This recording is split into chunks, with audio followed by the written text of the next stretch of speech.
A very warm welcome to all of you. I am Neeru और अब day 2 of Navratri.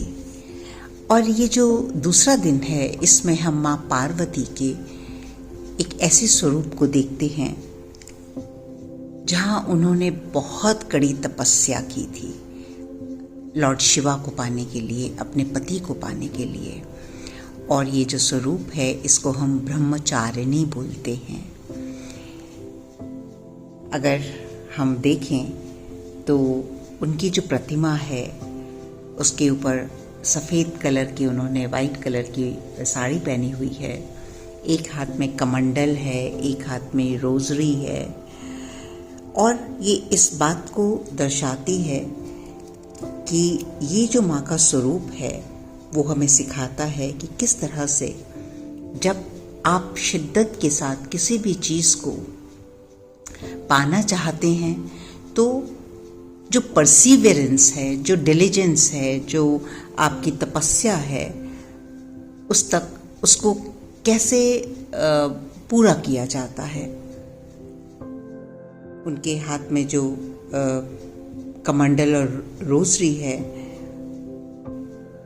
वो represent करता है विजडम को, नॉलेज को। इसीलिए हम ब्रह्मचारिणी के स्वरूप को कई बार अपर्णा, योगिनी, तपस्विनी के नाम से भी बुलाते हैं। जो डिवोटीज हैं माँ के, वो स्पिरिचुअल पावर गेन करने के लिए, स्ट्रेंथ एंड हैप्पीनेस के लिए माँ के इस स्वरूप की पूजा अर्चना करते हैं। Because she is embodiment of wisdom, knowledge, strength, dedication, love and loyalty. Who can be more loyal than Ma Parvati to her husband? माँ ब्रह्मचारिणी जो हैं वो सेक्रल चक्रा को रिप्रेजेंट करती हैं, स्वादिष्ठान चक्रा। और इनका जो रूलर है वो है, अगर हम प्लैनेट के हिसाब से देखें तो मार्स, मंगल। और एस्ट्रोलॉजी के हिसाब से जो मंगल दोष होते हैं, जिनके भी हॉरोस्कोप में या कुंडली में मंगल दोष अगर है, तो वो लोग अगर माँ के इस स्वरूप को जो है वो पूजा करते हैं। क्योंकि जो सेक्रल एनर्जी है, सेक्सुअल एनर्जी, वो क्या रिप्रेजेंट करती है? जब हम उसको, उस एनर्जी को एक ह्यूमन लेवल पर, एक लोअर कॉन्शियसनेस के साथ यूज़ करते हैं, then we become lusty, we become, we create sexual karma. And we use this energy very animalistically, एक जानवरों की तरह। लेकिन जब हम इस एनर्जी की इम्पोर्टेंस को समझते हैं तो कॉस्मिक, एक तरह से जो सेक्सुअल एनर्जी है, जब उसकी में हमारी कॉस्मिक कॉन्शियसनेस कनेक्ट होती है, तब हम समझते हैं कि किस तरह से ये जो देवी का स्वरूप है वो पूरी क्रिएशन को क्रिएट करता है। और इसीलिए माँ ब्रह्मचारिणी की पूजा जो है वो पूरे डिवोशन के साथ, बहुत प्योरिटी के साथ और बहुत ही स्ट्रेंथ एंड पावर के साथ की जाती है। ये जो स्वरूप है माँ का, वो जितना स्ट्रॉन्ग है उतना ही लविंग भी है। तो जो विश फुलफिलमेंट है वो बहुत जल्दी होती है। हमारे हिंदू स्क्रिप्चर्स के हिसाब से माँ पार्वती जो हैं, उन्होंने जो जन्म लिया वो as a daughter of Himalaya, and she just focused on lord Shiva. बहुत टाइम तक जब वो तपस्या कर रही थी तो सिर्फ फ्रूट्स के ऊपर, फ्लावर्स के ऊपर, जो क्योंकि वो उन्होंने अपना घर छोड़ दिया और वो एक राजा की बेटी थी, लेकिन फिर भी उन्होंने तपस्या जो की वो जंगलों में की जाकर। और उन्होंने किसी भी बात को जो है वो कभी ऑब्स्टिकल नहीं बनने दिया अपने लाइफ में। ऐसा माना जाता है कि माँ का ये स्वरूप जो है 3000 ईयर्स तक जो सरवाइव किया। और जब वो तपस्या कर रही थी तो उन्होंने अपना गुजारा जो है वो सिर्फ बिल्वा पत्र खाकर जो है वो किया, क्योंकि वहाँ पर वो इतना मग्न थी, अपनी एक तरह से समाधि में थी कि उन्हें खाने का और उन सब चीज़ों की उतनी परवाह नहीं थी। तो कुछ सालों के बाद उन्होंने ये जो बिल्वा पत्र थे ये भी खाने बंद कर दिए और बहुत बहुत स्ट्रिक्ट जो है वो उसमें चली गई अपनी प्रैक्टिसेस में।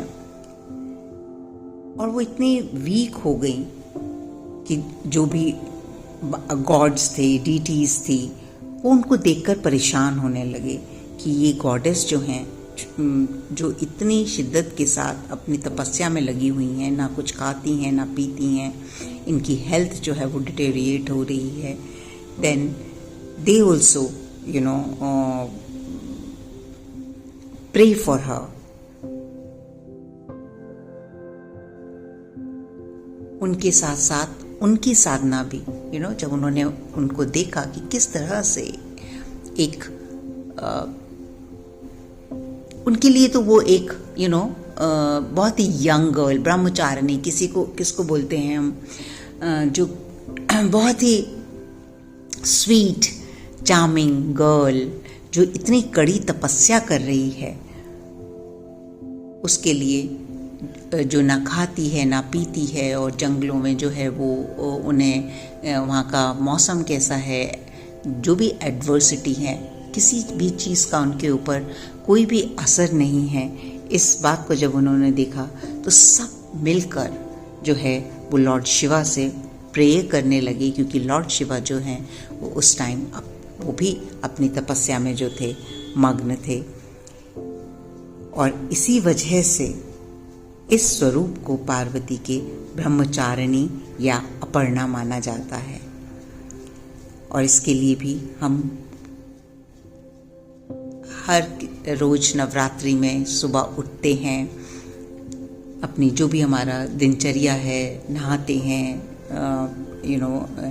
माँ के सामने बैठते हैं, माँ के आइडियल के सामने दिया जलाते हैं, और जो भी हम पुष्प चढ़ाते हैं, फल चढ़ाते हैं, मेवा चढ़ाते हैं, मिठाई चढ़ाते हैं, खीर ऑफर करते हैं, जो भी श्रद्धा से हमारा बनता है, जो भी अंदर से हमारा दिल होता है, हम उस चीज़ से जो है वो माँ की चरण वंदना करते हैं, उनसे प्रेयर करते हैं। तो ये जब हम बाहर उनसे जुड़ते हैं वो ठीक है, लेकिन इसके साथ साथ हमें उनसे सीखना है कि प्योरिटी क्या होती है, डिलीजेंस क्या होती है, जो है वो किस तरह से, जब एक फोकस क्या होता है, राइट। क्योंकि कई बार हम छोटी छोटी चीज़ों के लिए 2-4 दिन हम कुछ एफर्मेशंस कर लेंगे और फिर बोलेंगे कि हमसे नहीं हो रहा, या क्यों हमारी लाइफ में जो है चीज़ें मैनिफेस्ट नहीं हो रही, या फिर हम बहुत क्विक हर चीज़ को पाना चाहते हैं। तो हमें ये सीखना है कि कितनी आप, जब भी आप कोई चीज़ अपनी लाइफ में पाना चाहते हैं तो उसके लिए आप किस हद तक जा सकते हैं, आप कितना फोकस हैं, आप कितनी कड़ी तपस्या कर सकते हैं। उसके लिए तो यही जो है माँ हमें सिखाती हैं, और अपनी प्योरिटी में रहकर।